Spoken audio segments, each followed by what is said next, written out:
আমার জন্মদিনের দ্বিতীয় পর্ব নিয়ে আমি আবার হাজির হয়ে গেছি। নমস্কার, আমি তমালিকা। তমালিকাস লাইফস্টাইল চ্যানেলে সবাইকে স্বাগত। আজকে আমি জন্মদিনের দুপুরবেলার ভুরি ভোজটা নিয়ে চলে এসেছি। আর দুপুরবেলায় মা আর বর দুজন মিলে অনেক অনেক আয়োজন করেছিল। তো জন্মদিনের দুপুরে কি কি রান্না হয়েছিল সেগুলোই তোমাদের সাথে শেয়ার করব। তো চলো দেরি না করে শুরু করা যাক। এবার আইটেমগুলো এটা হচ্ছে মটন বিরিয়ানি। মটন বিরিয়ানি, এটা হচ্ছে রুই মাছ ভাজা। রুই মাছ ভাজা, এটা হচ্ছে কাঁকরোল ভাজা, কাঁকরোল ভাজা, পটল ভাজা, পটল ভাজা, আলু ভাজা, আলু ভাজা, বেগুন ভাজা, বেগুন ভাজা, পেঁয়াজ দিয়ে ডাল। পেঁয়াজ দিয়ে ডাল। এটা হচ্ছে এটা হচ্ছে আফগানি চিকেন। আফগানি চিকেন, এটা হচ্ছে বাটার চিকেন। বাটার চিকেন, ঠিক আছে। এটা হচ্ছে চিকেন চাপ। চিকেন চাপ, ঠিক আছে। এটা হচ্ছে চাটনি। চাটনি, এটা হচ্ছে ফ্রাইড রাইস। ফ্রাইড রাইস, এটা হচ্ছে স্যালাড। স্যালাড, আর মাটন আসছে। এই হলো মটন। এই মটন বিরিয়ানির মটন এসে গেছে, এখানে আলু এসে গেছে। আর এই হচ্ছে লাচ্ছা সিমুই।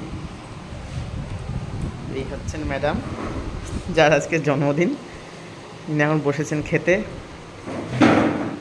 ম্যাডাম কেমন লাগছে বলুন? খুবই ভালো।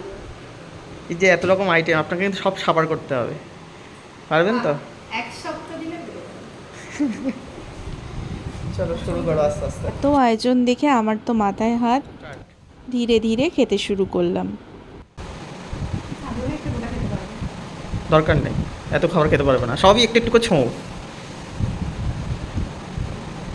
তোমার উপর আমার সম্পূর্ণ বিশ্বাস। তুমি অর্ধেক একটু একটু ছুঁয়ে খেয়েও শেষ করতে পারবে না। তুমি খাও না, আমি খাবো।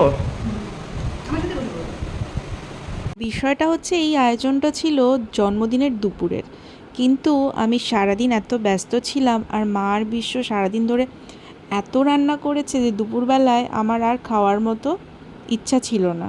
মনে হচ্ছিল যে একবারে ক্লাসগুলো কমপ্লিট করে এসে পাত পেরে খাবো। তাই আমি দুপুরে আর না খেয়ে চলে গেছিলাম ক্লাস করাতে।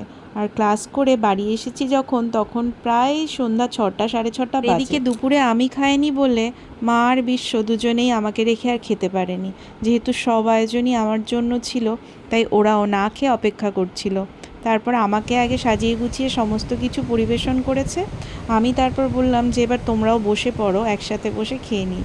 তো সেইভাবে লাঞ্চ আর ডিনারটা আমরা একসাথে বসে সেরেছি। শনি রোববারে আমার ক্লাসের প্রচণ্ডই প্রেশার থাকে, আর ওই দিনগুলোতে এরকম স্পেশাল দিন যদি কোনো কারণে বেঁধে যায়, খুবই চাপ হয়ে যায়। তো যাই হোক, ভীষণ শারীরিকভাবে সারাদিন পরিশ্রম হয়েছে। আর তারপরে এসে এত সব লোভনীয় লোভনীয় খাবার পেয়েও আমি কিন্তু সব কিছু খেতে পারিনি, সবই ছুঁয়ে ছুঁয়ে খেয়েছি। তারপর বিশ্ব আর আমি দুজন মিলে ব্যাপারটা শেষ করেছি, তাও সব শেষ করতে পারিনি। আবার কিছুটা থেকে গেছিলো, সেগুলোকে তুলে রেখে দিয়েছি, কারণ এত আয়োজন আমার পক্ষে একবেলায় খাওয়াটা অসম্ভব ব্যাপার ছিল।